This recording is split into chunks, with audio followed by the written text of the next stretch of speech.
Yo soy Ariadne Reina, residente de tercer año de medicina interna, y agradezco a mis asesores, el doctor Francisco Moreno, que me proporcionó el artículo y la bibliografía que vamos a tratar hoy, y también al doctor Andrés de la Torre, quien me apoyó con toda la estadística del artículo. Entonces, el artículo que decidí exponer el día de hoy se titula Nutriurea 3, que valora una dieta baja en proteínas y calorías versus una dieta estándar o la recomendada de las guías en pacientes con ventilación mecánica invasiva o con algún tipo de choque que cumplen con criterios para estar en la unidad de terapia intensiva. Este artículo se publicó en The Lancet Respiratory Medicine, tiene un factor de impacto de 38 y fue publicado en marzo del 2022. El autor es el doctor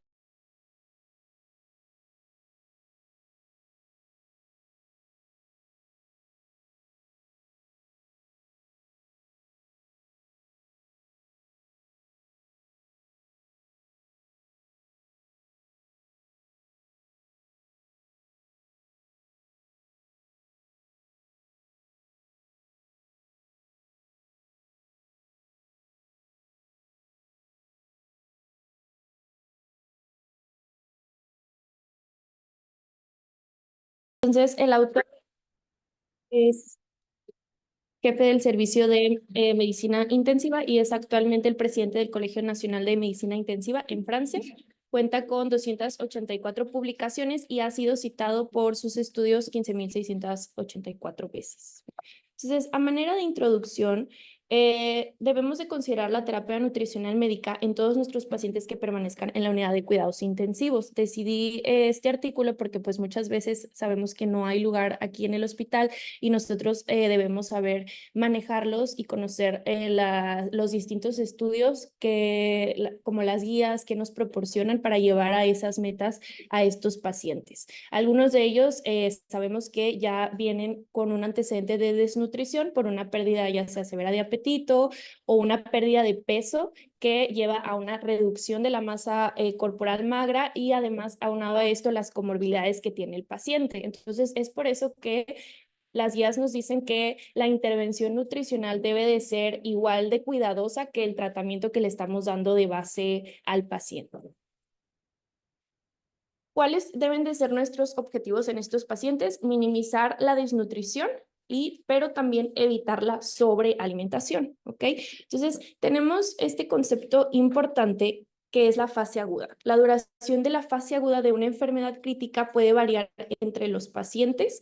Nos dicen las guías que no se dispone como tal de criterios clínicos o de laboratorio que decimos, bueno, mi paciente ya salió de esa fase aguda, pero determinan que al menos los primeros 7 días se consideran que son los días de fase aguda, ¿verdad? Que son un rango en donde el paciente está teniendo un aumento de catabolismo y posterior a esto ya llega la fase crónica. Entonces, es importante que estos 7 días entendamos que los dividen en dos. Los primeros dos o a las primeras 48 horas es el periodo temprano. Y posteriormente, del tercer día al séptimo día, es el periodo tardío. Y esto es importante porque en los artículos nos hablan de la nutrición enteral temprana, es decir, en las primeras 48 horas, y nutrición enteral tardía después de estas 48 horas. Y bueno, se ha demostrado esto ya en diversos estudios que la nutrición enteral temprana reduce las infecciones en comparación con esperarnos a posteriormente las 48 horas. Entonces, una vez que ya definimos cuándo vamos a iniciar la dieta y la ruta, nutrición enteral, vía oral, parenteral, debemos de saber qué metas vamos a llevar a este paciente en cuanto a calorías y proteínas, y sí nos dicen que esto debe de ir de manera gradual y paulatina sin alcanzar las metas en las primeras 48 horas. O sea, esperarnos después de las 48 horas y ahí empieza a recomendar llegar al 70% al menos de las metas calóricas a llevar a nuestro paciente a esa alimentación. Entonces, básicamente en esta tabla vienen las indicaciones de que siempre hay que iniciar nutrición enteral temprana y cuándo no debemos iniciarla. Y son muy poquitas las contraindicaciones. Una de ellas es que nuestro paciente esté en un choque séptico severo, que necesite noradrenalina arriba de 1 microgramo/kilo/minuto, pero si no es esto, se recomienda iniciar una nutrición enteral temprana. Antes pues existía esta preocupación de que pues se deteriorara más lo que es la perfusión esplánica. Esplácnica. Entonces ya se ha demostrado en estudios que el iniciar en pacientes con choque que no tengan requerimientos de NOR arriba de 1, en las primeras 48 horas una dieta, una nutrición enteral, pues ayuda mucho a reducir la mortalidad en este tipo de pacientes. También si el paciente tiene una acidosis láctica persistente, ahí también debemos de retrasar la nutrición enteral, pero si no, si ya la corregimos, iniciar inmediatamente la nutrición enteral temprana. Esto es porque la acidosis láctica juega un papel importante en la microbiota, entonces disminuye la manera en que la microbiota trabaja y además pues queremos limitar el consumo de oxígeno y disminuir la producción de CO2 en pacientes con acidosis láctica. También algunas otras contraindicaciones que son en pacientes que tengan algún síndrome compartimental abdominal, ahí también sugiere retrasarla, en pacientes con sangrado de tubo digestivo alto y en pacientes también con isquemia intestinal u obstrucción intestinal. En cuanto al residuo por sonda nasogástrica, que a veces nos comentan, no, pues el paciente está con residuo, suspenden el ayuno. En estos pacientes, sí nos dice que solo se debe retrasar si el paciente está teniendo un residuo mayor a 500 mililitros en 6 horas. Si no, debemos de ajustarnos a que, bueno, entonces, ¿cuántos bolos le voy a empezar a dar para que el paciente vaya teniendo esta tolerancia o disminuir la infusión de la nutrición enteral en el caso en el que hubiera? Si no, con los bolos, si le estamos dando 200 cada 6, pues es mejor empezar 100 cada 4 y así a tolerancia del paciente. Pero mientras el gasto sea menor a 500 mililitros en 6 horas, no debemos de suspender la nutrición. ¿Ok? Y en cuanto a pacientes que tienen también fístulas de alto gasto, que muchas veces aquí los vemos por cirugía, en esos pacientes, si no tenemos acceso a poner una nutrición postpilórica por endoscopía, pues es lo ideal, si no, pues sí debemos suspenderla. Entonces, la guía de ESPEN es la guía actual de la nutrición clínica que ustedes pueden leer en pacientes en cuidados intensivos y nos da distintas recomendaciones acerca de cuál es la terapia nutricional en los pacientes críticamente enfermos, ¿verdad? Combina también cuándo iniciar nutrición parenteral y pues esta fue realizada, esta última en el 2019, es un metaanálisis de estudios de ensayos que se han hecho de 2000 para acá y pues hacen sus mejores recomendaciones dentro de la mejor dieta, cómo debemos evaluar el estado nutricional del paciente, qué escalas usar, cuál es actualmente la cantidad de energía que se recomienda, la ruta de alimentación, cuándo iniciar ruta parenteral, enteral y cómo nos adaptamos a estas condiciones. Por ejemplo, aquí también nos habla mucho de cuándo usar procinéticos y cuáles son los mejores, ¿verdad? Que aquí siempre recomiendan usar metoclopramida en las primeras 72 horas o eritromicina. Y pues también nos dice cuándo es indicado iniciar e ir progresando la dieta. Entonces, pero acerca de la cantidad exacta de las calorías que debemos administrar en nuestros pacientes críticos, es algo que comenta la guía ESPEN que ha sido difícil de definir y se deben de tener distintos parámetros a considerar en cada paciente, individualizarlo. Uno de ellos, pues, es el estado nutricional que tiene el paciente antes del ingreso, cómo está su producción endógena de nutrientes y su autofagia, o sea, el proceso por el que la célula descompone y destruye las proteínas viejas. Y otro que pone mucho y nos lleva a distintos ensayos que se han realizado es el balance energético que tiene el paciente durante estos 7 días, ¿ok? Este balance energético se han hecho distintos estudios proponiendo fórmulas para sacar las kilocalorías día que el paciente está necesitando y nosotros pues adecuar y darle esa alimentación, ¿verdad? Una de ellas y la más utilizada es la calirometría indirecta, que aquí ustedes piden una gasometría arterial con el volumen del oxígeno y esto lo sacan del ventilador, el BCO2, ponen estos datos en esta fórmula, que es la ecuación de Weir, y así te dice tu paciente en las 24 horas cuánto está perdiendo de calorías, y tú puedes en la dieta intentar reponer al menos el 70%, es lo que recomiendan. Y les digo, hay distintas ecuaciones y fórmulas que se han intentado proponer a lo largo de este tiempo, ver cuál pudiera ayudar o cuál no, pero la cantidad de calorías exactas no está aún bien determinada, ¿verdad? Nada más se sabe que en las primeras 48 horas hay que iniciar una dieta hipotrófica, o sea, por debajo del 70% de los requerimientos que ocupa tu paciente, y después de estas 48 horas ya intentar llevar al menos al 70% a tu paciente. Entonces, pues debemos de tener en estos pacientes este balance en donde tampoco dar una alimentación completa en las primeras 48 horas por el riesgo este de realimentación y porque pues hay un mayor catabolismo del paciente, pero tampoco nos debemos de ir a una ingesta muy baja por debajo del 50%, ya que podemos tener una deuda calórica grave, vaciar las reservas de energía y pues que se reduzca el paciente a masa corporal magra y aumentar las complicaciones infecciosas, ¿verdad?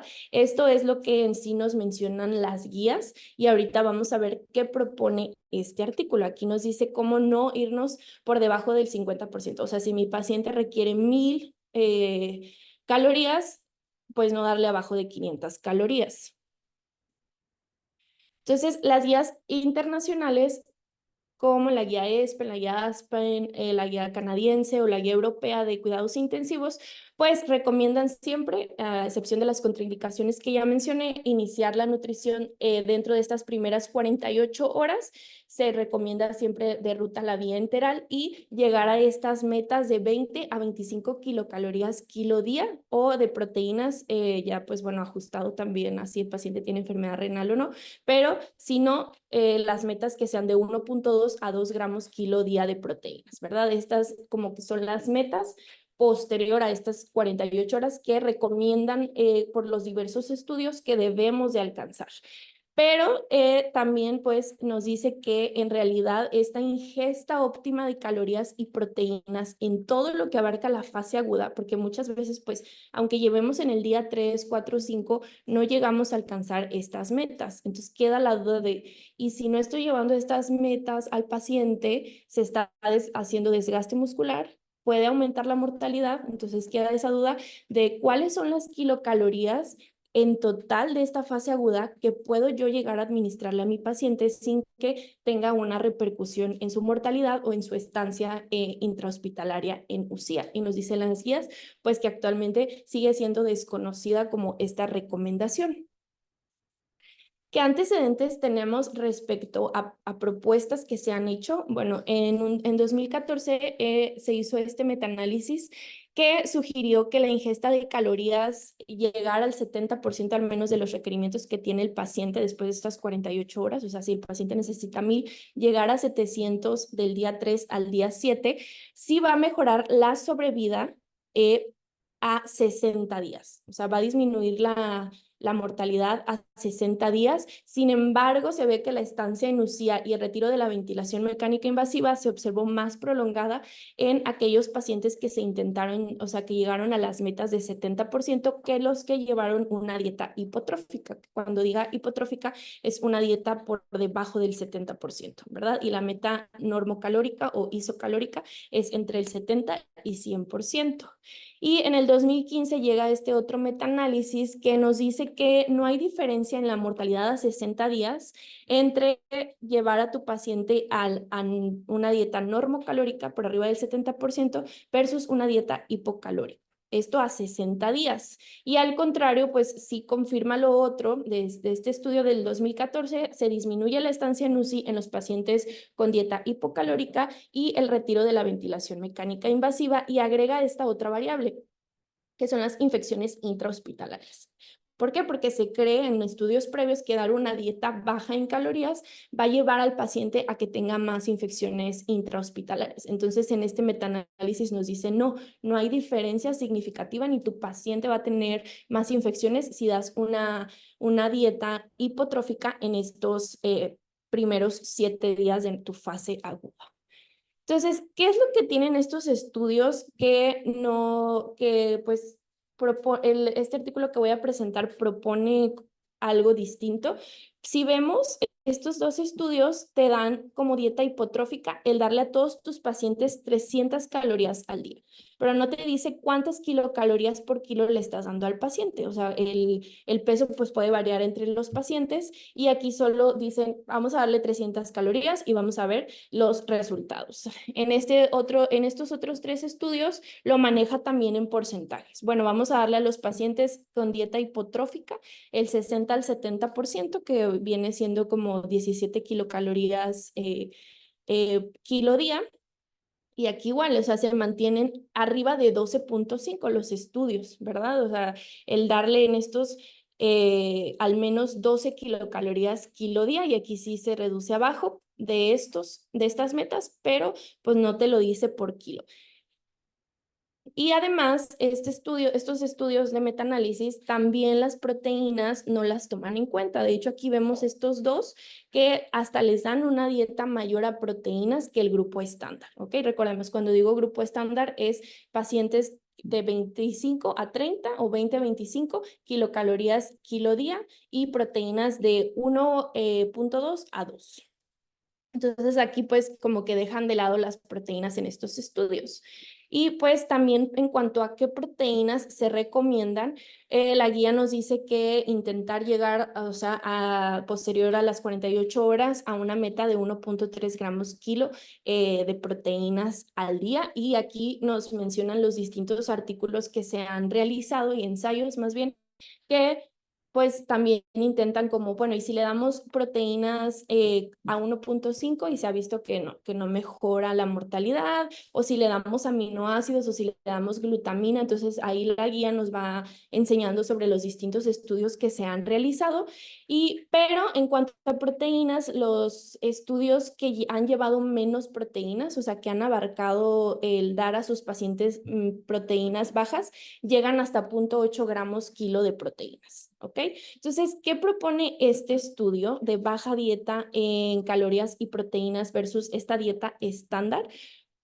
Este estudio va a proponer 6 kilocalorías kilo y un valor de proteínas que no se había visto de 0.2 a 0.4 gramos kilo de proteínas, ¿ok?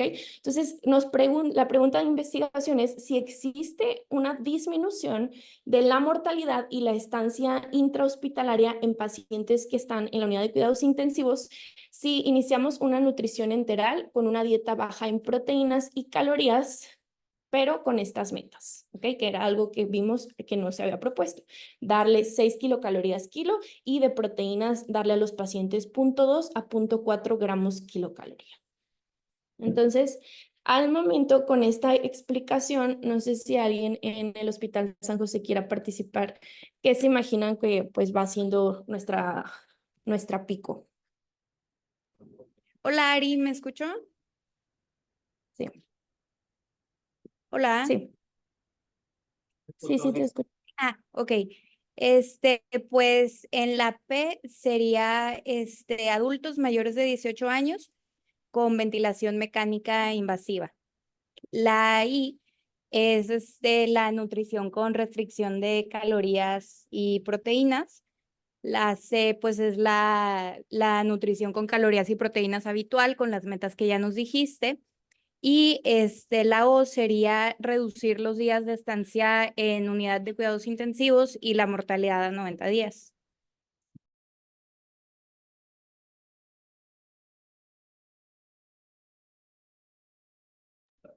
Sí, bueno, en estos pacientes vamos a ver que son pacientes críticos con ventilación mecánica invasiva y que también cumplan con si no están con ventilación mecánica, que al menos tengan medicamentos vasoactivos, o sea, que tengan criterios de estar en terapia intensiva. La intervención pues va a ser esto que nos dijo, ¿vale? Bajas calorías y proteínas contra el control que sería el estándar, ¿verdad? 20 a 25, 1.2 a 2.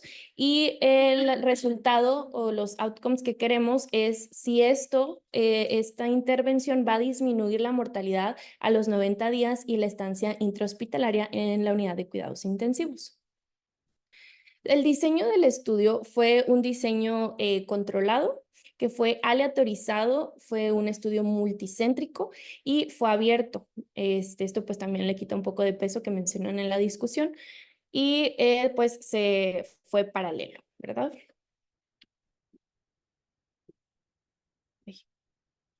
Se llevó a cabo en 61 unidades de cuidados intensivos. 34 de estos eran hospitales universitarios. Fue llevada a cabo en Francia solamente y fue un periodo de 2018 a 2022. Digo 2020. ¿Cuáles son los criterios de inclusión? Como bien dijo Vale, adultos mayores de 18 años que llevaran en la unidad de cuidados intensivos menos de 24 horas, eso sí es importante, y que también lleven hayan tenido medicamentos vasoactivos, también lleven menos de 24 horas al momento de la aleatorización, que vayan a estar en ventilación mecánica invasiva más de 48 horas, ¿ok? Los pacientes que iban a estar nada más por un periodo de menos de 48 horas fueron dados o sea, no fueron tomados en cuenta. Y también que el médico a cargo del paciente vaya a iniciar nutrición dentro de las 24 horas de su estancia en la unidad de cuidados intensivos. Y los criterios de exclusión fueron aquellos pacientes que pues ya venían con algún requerimiento nutricional específico por alguna enfermedad de base, pacientes en enfermedad terminal, pacientes que tuvieran negativa reanimación, embarazadas o que estuvieran lactando y pacientes que fueran privados de su libertad. Entonces, pues se hizo la aleatorización y se dividieron dos grupos. Para los primeros 7 días de internamiento, en la unidad de cuidados intensivos. El grupo de dieta estándar que llevó a metas a los pacientes a 25 kilocalorías kilo y de proteínas a 1 a 1.3 gramos kilo de proteínas y el grupo con dieta baja, ¿verdad? Que fue lo que propone 6 kilocalorías kilo en estos 7 días y 0.2 a 0.4 gramos por kilo de proteína.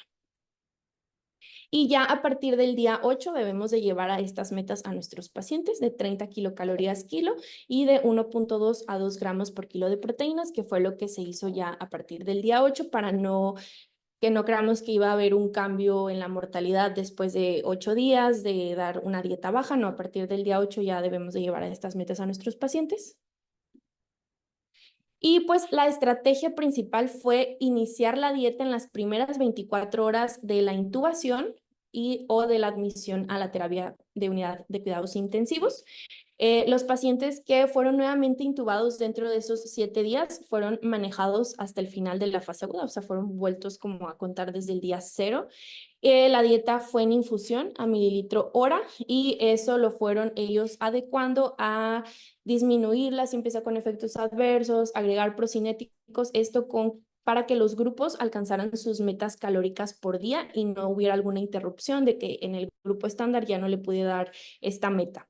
Y pues bueno, la otra cosa es que en esta fase cada doctor determinó la ruta que ellos creían pertinente para sus pacientes. Los del estudio no tuvieron ahí nada que ver. Algunos doctores escogieron iniciar nutrición parenteral en sus pacientes y otros se fueron con la integral. Entonces, ¿cuáles son los desenlaces primarios de este estudio? Como ya dije, vale, una muerte por cualquier causa al día 90 y cuánto fue la estancia intrahospitalaria en la unidad de cuidados intensivos. Y como desenlaces secundarios, pues también valoró una muerte a cualquier causa al día 28. Bueno, quiero recordar esto que fue al día 90, ¿verdad? En los estudios de metaanálisis previos lo llevaban al día 60 como el outcome primario. Y aquí como secundarios lo llevó al día 20, muerte por cualquier causa. También valorar el SOFA score. Cada día se fue valorando del día 0 al día 7. La cantidad de calorías y proteínas también que fueron utilizando en los dos grupos del día 0 al día 7. Las infecciones intrahospitalarias, por eso de que hay estudios previos que nos dicen que pues una dieta baja aumenta el riesgo de infecciones intrahospitalarias. El uso de procinéticos en ambos grupos y pues algunos otros outcomes fueron efectos adversos gastrointestinales, vómito, diarrea y constipación. El análisis estadístico que se usó fue un análisis que se llama análisis intermedio y usaron el enfoque Habit-Lepeto. pues ayuda a los investigadores a que podamos hacer un uso eficiente cuando hay recursos de investigación un poquito limitados y también a satisfacer los requisitos éticos de que decir, bueno, este ensayo que estoy realizando con esta intervención ya está afectando a mi paciente, debemos de suspenderlo y para eso nos ayuda este análisis intermedio. Y tenemos un comité de datos independiente que va examinando y va llevando los resultados a medida que van saliendo. Entonces, este análisis hace que sea seguro y eficaz, llevando en una balanza tanto lo clínico como lo estadístico, ¿verdad? No perder una de otra. Entonces, pues aquí se usaron variables categóricas como frecuencias y porcentajes y variables continuas como mediana y media. Los pacientes también algo importante que no se logró recaudar los datos para el día 90, se asumieron que fallecieron, se pusieron dentro del porcentaje de mortalidad. Y pues para mi desenlace primario por la muerte de cualquier causa al día 90 y mis desenlaces secundarios fueron comparados con la prueba chi cuadrada. Y para la estancia intrahospitalaria se usó este modelo que se llama modelo de Fine and Gray. Okay, la chi cuadrada ya sabemos compara dos variables categóricas y este modelo de Fine and Gray evalúa una variable cuando hay riesgos competitivos. ¿Qué es un riesgo competitivo? Es un evento que va a dificultar o modificar la posibilidad de observar nuestro evento de interés. Okay, por ejemplo, un paciente con cáncer, quieres ver si el tratamiento va a disminuir su mortalidad, pero llega otro evento, un infarto, que ocasiona el fallecimiento de este paciente. Entonces, este tipo de pruebas nos ayudan a eso, a que el análisis sea lo menos sesgado posible y se interprete correctamente. ¿Ok? Entonces, para el cálculo de la muestra, se asumió una mortalidad a 90 días de aproximadamente 43% en el grupo estándar y 38% en el grupo a comparar. Entonces, dando por último que se necesitará al menos 1.522 pacientes en cada grupo, un total de 3.044. ¿Ok? Llevando esto a un riesgo alfa, pues que siempre queremos que sea menor al 5% de 4.9% y un riesgo beta del 20%. ¿Alguien que nos quiera recordar qué son estos riesgos? ¿Cómo o de qué nos habla cuando hablamos de riesgo alfa, riesgo beta?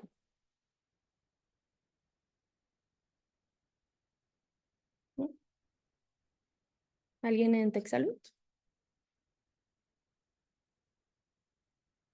¿En Zambrano o Sanjo?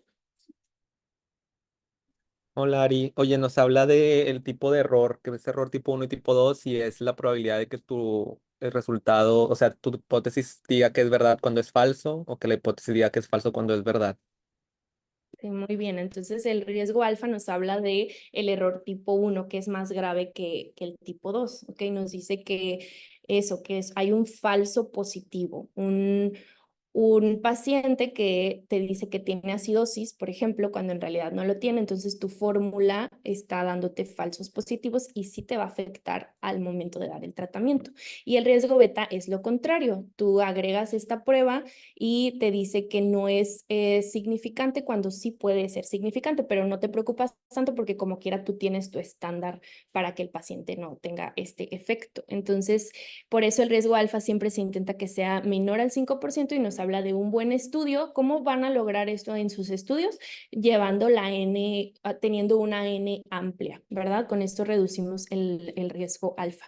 Y pues el riesgo beta también siempre se lleva a que sea de entre 80 y 100 por ciento de veracidad, o sea que esté por debajo del 20%. Y pues este tamaño proporcionó que el 94% pudiéramos detectar una diferencia de al menos 1.5 días de estancia en la UCI. O sea, esto 1.5 es que, por ejemplo, el grupo estándar tenía más tiempo en la UCI, había más estancia que el grupo de baja alimentación. Y al final, pues vean, fueron un total de 10.766 pacientes que cumplían con los primeros criterios de inclusión. Sin embargo, en la primera ronda, pues 7.723 fueron excluidos, 5.507 pues fueron excluidos porque empezaron ventilación mecánica, ya llevaban más de 24 horas y no se había iniciado la dieta. 581 iban a estar intubados menos de 48 horas. 3017 no se podía dar esta alimentación como querían en el estudio porque pues el médico también daba su manejo. Y pues también mujeres embarazadas, etcétera. También 2217 nos dice que fueron elegibles, pero no fueron aleatorizados porque pues no recibieron la información completa antes de este periodo de 24 horas. Y pues nada más aquí nos va explicando qué es lo que va quitando, ¿verdad? Para que tener en cuenta dentro de nuestros estudios.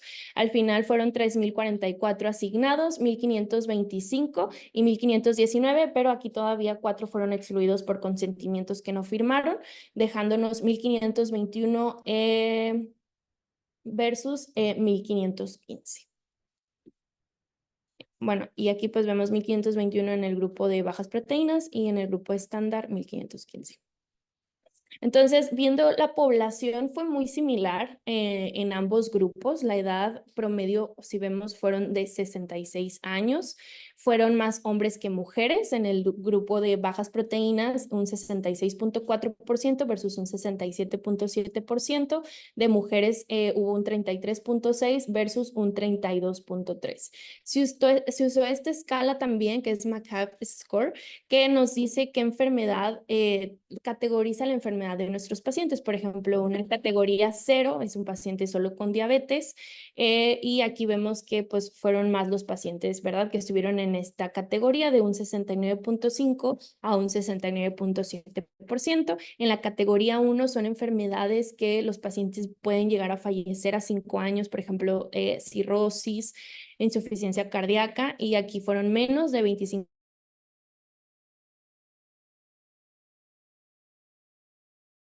Son pacientes con una enfermedad que pueden llegar a fallecer a 1 año, ¿verdad? Que aquí fueron mucho menos, 4.8 versus 5.4.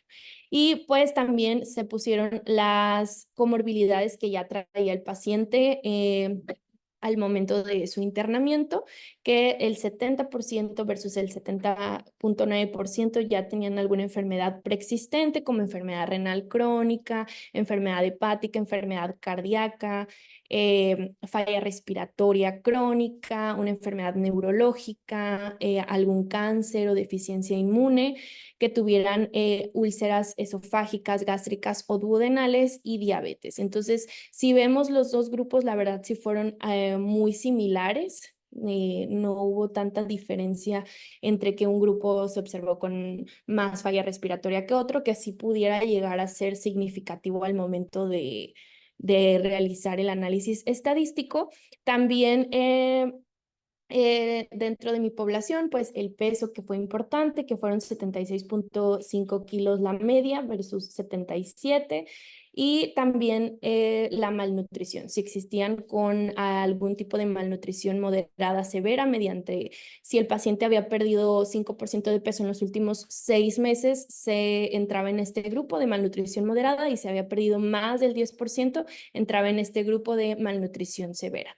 También valoraron estas otras escalas, que es la escala SAPS, la escala SOFA, que ya las conocemos, y aquí también vemos que si al momento de ingresar a terapia intensiva sufrieron algún paro cardiorrespiratorio, alguna insuficiencia cardíaca aguda, alguna falla aguda del sistema nervioso central o del sistema respiratorio, algún trauma o misceláneos, ¿verdad? Entonces, aquí es importante que nosotros veamos que deban de ser similares para que nuestros resultados finales pues no tengan alguna variante, ¿verdad? Que ayude más al grupo estándar que al grupo de bajas proteínas, ¿verdad? Y estas otras que también se tomaron en cuenta, pues son pacientes que ya estaban en posición de pronar, pacientes con sedación, que vemos que eran 90.5% versus un 89.3%, pacientes con algún bloqueo neuromuscular que requirieran previamente, pues todo esto fue insulina, ¿verdad? También medicamentos como meprazol, ya medicamentos también procinéticos, también esto fue ya un poquito igual. que ya trajeran algún tratamiento de antibióticos, que estuvieran en diálisis y algunos otros parámetros que se tomaron en cuenta al momento de ingresar a la unidad de cuidados intensivos. Y pues, ¿cuál fue la intervención, verdad? Algo importante es que el tiempo de intubación a iniciar alimentación en ambos grupos fue muy similar. En el grupo con baja dieta fue de 16.7 horas versus el grupo estándar, esta fue la media, ¿verdad? 17 horas. Entonces aquí pues es para que recordemos cómo al menos tenemos que después de intubar a un paciente, iniciar la alimentación en estas metas que recomienda el artículo. Y la ruta de alimentación también la dividieron en pacientes solamente que recibieron nutrición enteral, fueron el 61.6% versus el 56%. Pacientes que solamente recibieron la nutrición parenteral fue de 23.7% a 23.1%. Y pacientes que recibieron tanto nutrición parenteral, al principio nutrición parenteral y después nutrición enteral, fue de un 13.8% versus un 19.6%, que así aquí sí variaba un poquito. Vemos que había más en el grupo estándar y pues que no recibieron ninguna de este tipo de alimentación fue un 0.9% versus un 1.4%, ¿verdad? Entonces, esto es importante también para nuestros resultados finales, el que veamos qué ruta se usó, pero recordemos que en este estudio no tuvieron ellos la indicación de qué ruta usar. Esta fue completamente por el médico de base, ¿ok? Y aquí vemos las calorías, ¿ok? En el grupo de bajas proteínas fueron en la media de 7.4 en estos 7 días y en el grupo de estándar se llevó a un promedio de 22 kilocalorías o sea, por día, ¿verdad? En cada 24 horas fue la meta. Las proteínas fueron 0.2 la media versus 0.9. Aquí no se alcanzó a llegar a ese 1.3 en muchos pacientes. Y también pues porque traían algún tipo de enfermedad como enfermedad renal crónica.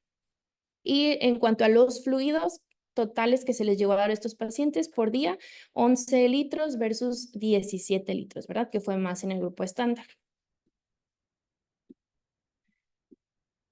¿Y cuáles fueron los resultados en los primeros 7 días? Lo dividió en dos, ¿verdad? Resultados pues ya finales a la mortalidad de 90 días y los primeros resultados. Vemos que los efectos gastrointestinales fueron mucho menores. Este es nuestro grupo de bajas proteínas y calorías, dándonos diferencias significativas, ¿verdad? De nuestra P en cuanto al vómito y la necesidad de procinéticos fue mayor en mi grupo con dieta estándar.